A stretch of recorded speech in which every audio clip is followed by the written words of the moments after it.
Vamos entrar agora numa espécie de uma nova etapa, que foi a minha mudança saindo da General Pedra, paralela à Praça 11, que eu contei algumas histórias até meus 12 anos de idade, e indo morar em Santa Teresa. Foi logo depois da morte da minha avó, em 1969, quando mamãe, muito angustiada, era muito ligada na vovó, pediu muito ao papai, nós fomos morar em Santa Teresa, na ladeira Frei Orlando 37. E ali começa uma nova etapa. Etapa que eu estudei no Colégio Estadual Santa Catarina, né?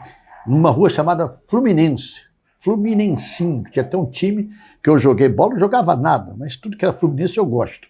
Lá, do lado da escola, na ladeira Fluminense, né? Lá em Santa Teresa, no Colégio Estadual Santa Catarina. E ali começou uma segunda etapa, que foi alguns fatos que são interessantes, eu quero começar a contar eles. Primeiro que marcou muito, que foi a perda do meu pai. Meu pai primeiro teve um derrame, a gente achou até que ele ia ficar com alguma isquemia, né, com alguma paralisação. Não ficou, ficou bom, mas passou um pouco de tempo e logo depois acabou falecendo. Teve um outro derrame fatal. E aquilo marcou uma segunda etapa da minha vida de uma forma muito profunda.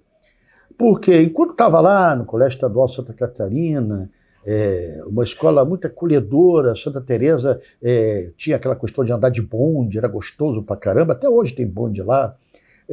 Tinha um pouco a atividade cultural, né? Santa Teresa um resíduo, né? Uma residência permanente, muitos artistas, pintores, intelectuais, músicos, né? Tinha ali o Largo das Neves, que tinha uma igreja, tá tudo até tinha, parece que já teve no queimar, não tinha porque era do meu tempo, né? Eu estou lembrando do tempo. Eu tinha 12, 13 anos de idade. E marcou muito minha sensibilidade para música, para arte, porque Santa Teresa sempre foi, como eu falei, uma espécie de residência de todos os intelectuais, artistas, pintores, músicos, pela característica do bairro, um bairro muito acolhedor nessa área. E ali eu vivi essa fase já mais da adolescência, criando muitas amizades, né, amigos que eu tenho até hoje, o Eduardo, que é um dos membros da fundação do partido, da direção do partido, eu conheci ali, Santa Teresa, Fernando Careca, tem várias personalidades que estão aí no partido, que são amigos dessa época de Santa Teresa. E ali começou um pouco o meu despertar da política, né? Eu, fanático por futebol, tinha um grupo de tricolores que a gente sempre ia com bandeira, eu era gozado, estava lembrando outro dia, na minha época de Maracanã, o Fluminense tinha essa fama de pó de arroz. Isso, com cada clube assumiu a sua. Né? O Vasco, Bacalhau virou símbolo. Flamengo, Urubu virou símbolo. E o tricolor, o pó de arroz. Tem aquele cartola e a gente com o pó de arroz. Eu ia, olha só, coisa de maluco. Na preliminar, antes da preliminar do jogo, e a gente fazia os pacotes, misturava talco na farinha de trigo, colocava no papel, enrolava para depois jogar para cima e dar aquele visual das bandeiras, que não era só talco, era mais farinha de trigo do que talco, mas dava um aroma, dava uma imagem, né? E ali um pouquinho foi o meu despertar para a questão do coletivo, né? Porque todo mundo ia cedo para colocar o talco misturado com a farinha de trigo, empacotar para dar um visual da torcida. Eu ia com um grupo lá de Santa Teresa, 4, 5, 6 jovens, para a torcida organizada, ajudamos a fundar a chamada Young Flu, que era uma torcida organizada de jovens, com a tia Helena, que era presidente, era uma mulher muito vibrante e tal. E ali eu comecei um pouco a ter um sentimento de coletivo, de parceria, de dividir tarefas, né? E logo depois veio a perda do meu pai. E a perda do meu pai marcou muito a minha vida, mesmo meu pai não sendo assim uma figura muito de conversar, né? Era um homem que trabalhava muito, trabalhava de madrugada, ele gosta da banca de jornal. Na hora que ele estava dormindo, era a hora que eu estava estudando ou trabalhando. Então, não tinha assim uma conversa muito grande com o papai, só era de jogo, de futebol, assistir jogo de futebol. Meu pai era uma pessoa muito fechada nas conversas. A favorita dela sempre era a minha irmã Célia, que era a favorita do papai, ele protegia mais ela e a mamãe me protegia mais, né? Mas a Célia sempre foi a queridinha do papai. Quando a gente perde meu pai trabalhava numa banca de jornal, porque aquela história de a gente ter saído lá de Campinas com 3 anos de idade, por causa de jogo de corrida de cavalo, perdemos tudo. Papai tinha que encontrar uma maneira de sobreviver, o único espaço que ele tinha para sobreviver aqui foi em banca de jornal. Então ele foi trabalhar na banca, papai era muito bom de conta, muito bom de matemática, fazia o livro caixa, aqueles livros preto grande das bancas, e quando eu pego o papai, garoto, vou para substituir ele. Eu digo, italianada, tudo carcamano, de um bom coração. Você vê quando vê reunião de carcamano italiano, você pensa que um quer matar o outro. Não é não, jeito, tudo exagerado. Eu tenho esses vícios de falar muito alto, muito exagerado, por causa disso também da convivência com essa italianada. E eu sempre fui muito bom de conta, né? Muito bom de conta. Sempre minhas notas melhores foram em matemática. Até hoje eu não gosto de usar máquina, eu gosto de usar a memória para fazer conta. Isso me facilita muito a ter uma memória impressionante. O Neto ontem estava me falando, memória sentimental. Eu tenho uma memória sentimental muito forte. E quando eu vou da primeira vez lá para conhecer os Carcamano, esse garoto, como é que ele vai trabalhar em banco e tal. E eu cheguei e falei para o seu Carlo Lanzelota. Eu falei assim, seu Carlos, eu sou muito bom em conta. Ah, é?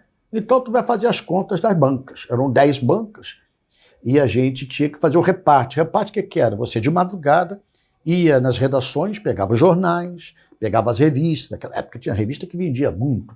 Tinha revista Cartaz, revista Amiga, Manchete, O Cruzeiro, Realidade, Seleções, vários jornais, quase 10, 12 jornais diários.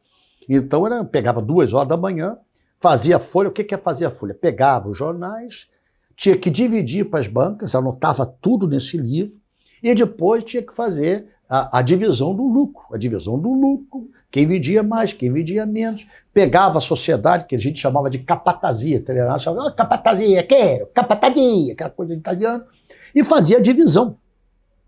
O que eu fiz logo? Eu dei uma sugestão que eu digo assim, para uma banca tal, lá da Siqueira Campos, recebia tipo assim 100 revistas Manchete, 100 revistas Cruzeiro. E vendia em 100. Outra banca da Rainha Elizabeth recebia 50 e vendia 10.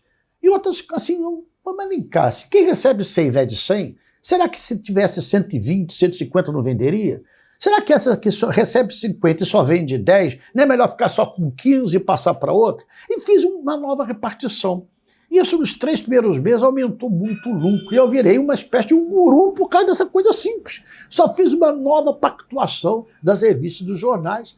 E naquela época era um negócio da China, porque, para vocês terem uma ideia, tudo que o jornaleiro vendia, ele tinha 30% de lucro. Ou seja, cada jornal de R$1, 30 centavos era do jornaleiro. Cada revista que custava R$5, estou falando ficticiamente o preço, porque mudou muito, né?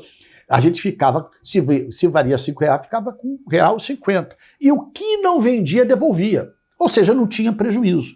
Então, naquela época, a banca de jornal era um negócio que dava muito dinheiro, era muito valioso, a banca que valia uma fortuna, né? Um ponto, né? E aquilo ali me fez um bem danado, porque conviver com esses italianos, muito garoto ainda, tomando conta daquilo, de todas as contas, do livro caixa, aumentando a criatividade, me fez assim um homem de compreensão dos mais idosos. Tudo ali eu tinha garoto, menos de 18 anos, e a garotada ali, os homens, o mais novo que eu convivia ali tinha 35, 40. Então era uma diferença brutal, e eu passei a ser uma espécie de mascote do time, né? Mascote, protegido, né?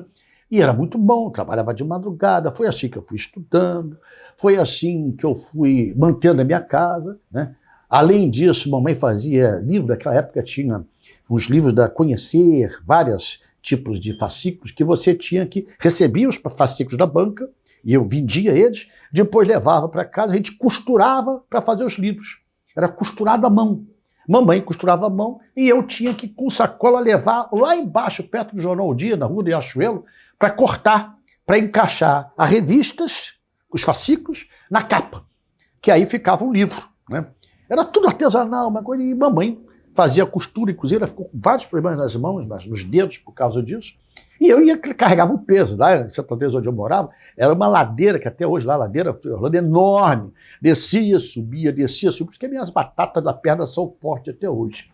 E nessa temporada, nessa época que foi o começo da minha adolescência, eu percebi e tive algumas lições que marcaram, né?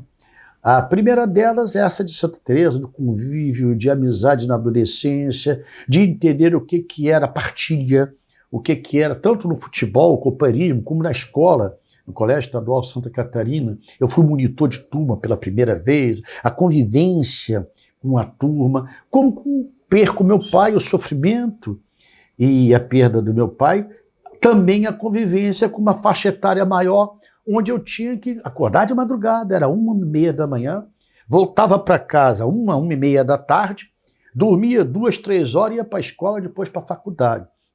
Então isso marcou muito um aprendizado para mim de convivência, de solidariedade, de entender o mais experiente, né? E principalmente da luta da sobrevivência. Naquela época, eu era fã, eu gostava muito, sempre gostei muito de música, vocês já devem estar com a paciência esgotada de toda hora lembrar uma música, mas eu vou falando e vou lembrando, E tinha um show aqui do lado, eu estou gravando aqui na sede do partido, aqui no João Caetano, chamava um show chamado 6h30. Tinha sempre um grande nome na música popular. Eu vi aqui Bete Carvalho trazer o Zeca Pagodinho no começo, né? Eu vi a Clara Nunes trazendo aqui aquela Tereza Cristina. Eu vi vários artistas e eu vi João Nogueira. E eu vou terminar essa primeiro capítulo da segunda etapa falando de João Nogueira quando eu quero lembrar direito a música, mas a frase que me marcava assim, nascido no subúrbio nos melhores dias. E dizia esse trecho que marcou a vida. Fiquei de mal com Deus por me levar meu pai. Fiquei de mal com Deus por me levar meu pai. Isso entrou na minha alma e eu fiquei de mal com Deus por me levar meu pai. Porque eu não tinha capacidade de compreensão.